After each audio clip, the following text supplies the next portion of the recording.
few months ago. I took 17 of my grad students to the Arizona-Mexico border, and we did a multi-platform reporting project, and it was like 4 days. It was just absolutely insane, but it was so incredibly moving, and it's such a great American story, and it's so sad and I mean, it's just everything. It was just like, it was just incredible. Are you going to do anything on the border? You know, we have a couple opportunities. Immigration in America? There you go. We certainly have talked about it. It really depends. You know, we don't do issues. We do stories. So I would say, well, you know, I wouldn't do immigration in America. I would do the story of something that is, in its subtitle, about immigration in America. So to me, you know, we're always looking for stories. Yeah, the answer is yes. I mean, we've got a bunch of things in different stages of production or different stages of conversation about what they'll be. And most that I wouldn't talk about so that people don't run out and do them around me. But yeah, you know, of course, that, as you say, it's a great American story. It has a lot of energy and dynamism and arguing and fighting and passion and emotion on both sides of the issue. So, you know, it's a recipe for a great story. Question becomes, you know, so what's the story? I mean, it's very complex, and right now, when you think about coverage of Latinos, everything seems to be framed around the border, when most of us are not Mexican. We did not cross the border. We're not South American. It seems like all the conversation, though, about Latinos have to do with illegal immigration. It's so frustrating. Yeah, I think that's really true. It's a real challenge. I mean, and some of that is anything about crime in local news, where I spent a lot of time in local news, was just so easy to do, right? Because it's all right there. You drive to a location, there's been an accident, you spray the scene, you interview the police officer who's there, you interview the witnesses who say something, you know, and you're done. And in a way, immigration to me is like that, right? You've got this on this side, this on that side, a location. It's easy to do. And I think more nuanced, dynamic stories are more challenging to do.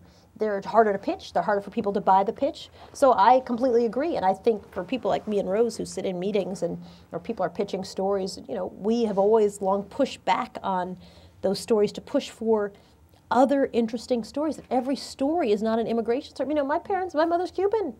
I'm always like, my people are, you know, the minute they land, they're in, you know? So immigration is not our issue. It's not, you know, it's not everybody's issue. But a lot of the stories are framed around immigration. And I think some of that is just ease of telling that story for people. It's illegal. It's illegal immigration, as if the only story that has anything to do with Latinos is involved with us somehow running from something to come here without papers and stealing jobs from Americans. I mean, it's crazy. But what has always irked me even more than that is the face of the illegal immigration debate is Mexican, right? If you're looking at someone who's on TV, the argument, the debate is Mexican, you know, and then some angry white person, and there's this yelling fight about, you know, and no one knows about the number of Bangladeshis who are in this country illegally, or the number of Irish people who are, you know, because the conversation has really become, you know, this metaphor for Mexicans, really, right? I mean, that's what we're talking about. Stealing jobs, Mexicans stealing jobs. Let's just call it what everyone's framing it that way. So it's not a conversation about what the face of the country should look like and immigration in this country. That's what frustrates me, is can we not find other voices that talk about this in a thoughtful way? I mean, one of the things in the book was to really, interestingly, you know, Lou Dobbs, who was, in a way, the only game in town when it came to talking about immigration. And he loved to have people pitted against each other and yell and scream. But now that he's not doing his show, who talks about immigration? Nobody. You know, nobody, really. And you know, it's very disappointing that there are no sort of thoughtful conversations about the topic. And there's never I remember once going to a meeting, I'm an alumni of Harvard University. And I remember on our morning show, when I was anchoring the morning show, we always had the same faces talking about the Iraq War. It was always a man who was 75, who had served, you know, I mean, and always. And I finally, at one of these events, I said, is there not one, like, black person who knows about Iraq who can thoughtfully talk about it? Can we get you on TV, please? Because the face is, it's so disturbing to have sort of one face be the face of an issue. You want to bring in other voices and have a conversation.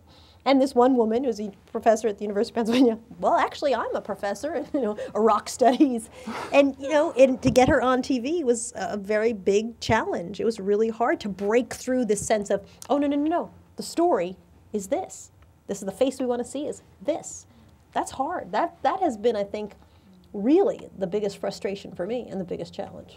Well, it's just, you know, just as someone who's, you know, my mother's from the Caribbean, and my whole orientation to being Latino is New York and Puerto Ricans and Dominicans and Cubans, and it's just amazing to me how really the media has turned being Latino into being Mexican or South American, and you're here illegally, and there's no nuance. They don't tell our stories. I think it's about exploiting fear. Just like, you know, in local news, you do the story on, you know, there's a serial rapist on Alita because you want it. That is what, you know, there's a value, people think, in exploiting that fear. They're coming to steal our jobs. I remember did a great interview in our documentary on in Latino America. We did a look at Shenandoah, Pennsylvania, where this young man was Mexican, was beaten up and killed.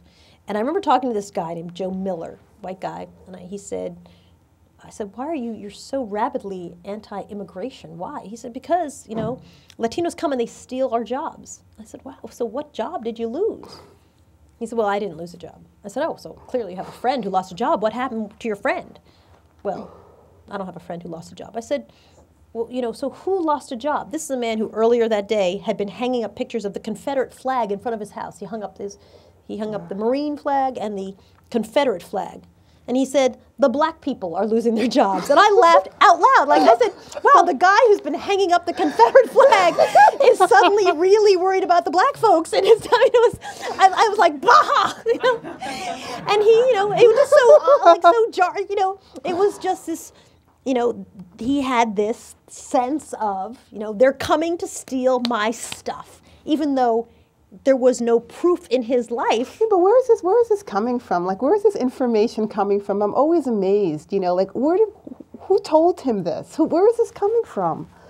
Who? Like, I think what? It's a narrative of fear that comes out of, you know, out of the new journalism, which is opinions and you know, I think this and so therefore it is, and I speak well so I can convince you to believe what I believe. I don't mind the stories being covered. I just would like thoughtful conversation with an idea toward these are people who are trying to come to a solution. I mean, it's the yelling that bothers me. It's the scream, because clearly if you're yelling, you're really not, you're trying to make good TV, right? You're trying to say, we put on a little bit of this crazy, a little bit of that crazy. Shoot, that's good TV. Well, hold on, let's carry this on through the break, because man, this is, I don't know what they're saying, but this is good TV. You know, at some point you're like, can we have thoughtful TV on? You know, people are allowed to have their own opinions about whatever topic, obviously, but I want to hear them thoughtfully and not just screaming. That to me is the bigger issue.